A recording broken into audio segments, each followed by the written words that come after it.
ಬೆಂಗಳೂರಿನಲ್ಲಿ ಮಳೆರಾಯ ನಿನ್ನೆ ಅವಾಂತರವನ್ನು ಸೃಷ್ಟಿ ಮಾಡಿ ಬಿಟ್ಟಿದ್ದ. ಕೆಲವೊಂದಿಷ್ಟು ಕಡೆಗಳಲ್ಲಿ ನೀರು ನುಗ್ಗಿ ದೊಡ್ಡ ಮಟ್ಟದಲ್ಲಿ ಜನ ಪರದಾಡುವಂಥ ಪರಿಸ್ಥಿತಿ ಕೂಡ ನಿರ್ಮಾಣವಾಯಿತು.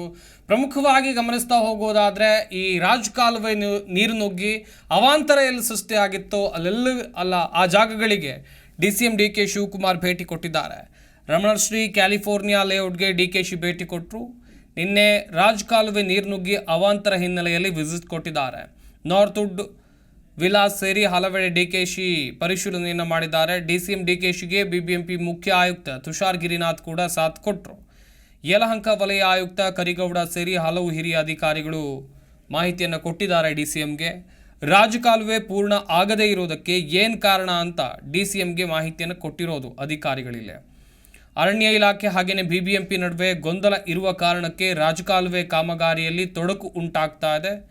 ಜಟಾಪಟಿ ನಡೀತಾ ಇದೆ ಸದ್ಯ ಅರಣ್ಯ ಇಲಾಖೆ ಹಾಗೆಯೇ BBMP ಮಧ್ಯೆ. ಹೀಗಾಗಿ ನಿನ್ನೆ ಸುರಿದ ಮಳೆಯಿಂದಾಗಿ ನೀರು ನುಗ್ಗಿ ಅವಾಂತರ ಆಗಿದೆ ಎನ್ನುವಂಥದ್ದು ಗೊತ್ತಾಗಿದೆ. ಕೂಡಲೇ ಇದಕ್ಕೆ ಮುಕ್ತಿ ಸಿಗುವುದರ ಬಗ್ಗೆಯೂ ಕೂಡ ಅಧಿಕಾರಿಗಳ ಬಳಿ ಚರ್ಚೆಯನ್ನು ಮಾಡಿದ್ದಾರೆ. ದೃಶ್ಯಾವಳಿಗಳಲ್ಲಿ ನೀವು ನೋಡ್ತಾ ಇರೋದು Ramanashree California layout.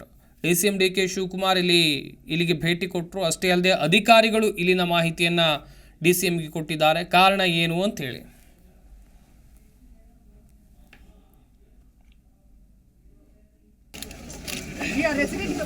I know that, but it is not planned for this plan ಆಗಿಲ್ಲ ಅಂತ ಹೇಳ್ತಾರಲ್ಲ. ಹೌದು ಸರ್, ಒಂದು when we bought this, that sewage was not there at all, and we had a lake facing us. So we really thought we have made the best decision in our lives by buying this. ಇವಾಗ Zee Kannada news ಈಗ ನಿಮ್ಮ ಮನೆಯಲ್ಲೇ ನೋಡಿ.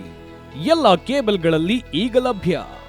ಸನ್ Direct 292, Jio TV 1334, U digital 162, SITI cable 51, GTPL 17, Abhishek cables 821, Rockline telecommunication 51, Shri Basaveshwara number 60, Vinayaka digital number 53, in digital number 896ರಲ್ಲಿ. ನಿಮ್ಮಿಸ್ತದ Zee Kannada news ನೋಡಿ ಆನಂದಿಸಿ.